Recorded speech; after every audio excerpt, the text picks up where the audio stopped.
This is the new LX 600 Lexus. I like the exterior shape. They have really messed up the interior, and it does not feel like a over $100,000 SUV. And this is a challenge that I have to have now. Look at this. This is all manual. All the competitors at this price range are offering power sunshades and everything.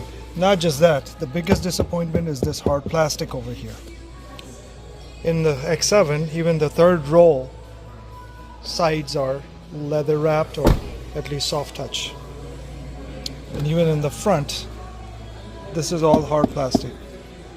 Mercedes has done the same thing in the GLS.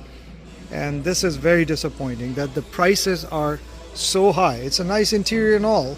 All the usual pieces are high quality, but there's always hard plastic everywhere.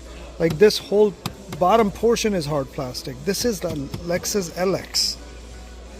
Look at the older models and you know what I'm talking about. Look at this. This is hard plastic. My God, I would not pay $60,000 for this interior quality. It's stitched together, it's good craftsmanship, but the materials are really disappointing and pathetic.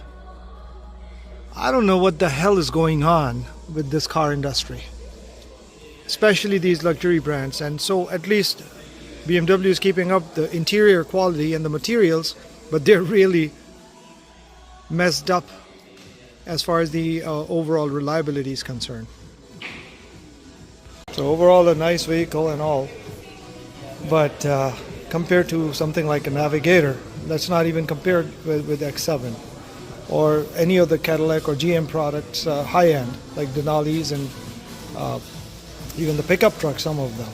They have better interior quality, at least in the initial feel. The leather is nice in this, but that's about it. And the headliner to everything just feels cheap. Anyway, just thought I might bring it to someone's attention that please look around. If you're looking at this vehicle, the competition has really moved on and they have come back. Lexus was really good in their interiors and everything, but now they have come down. All right, have a good one.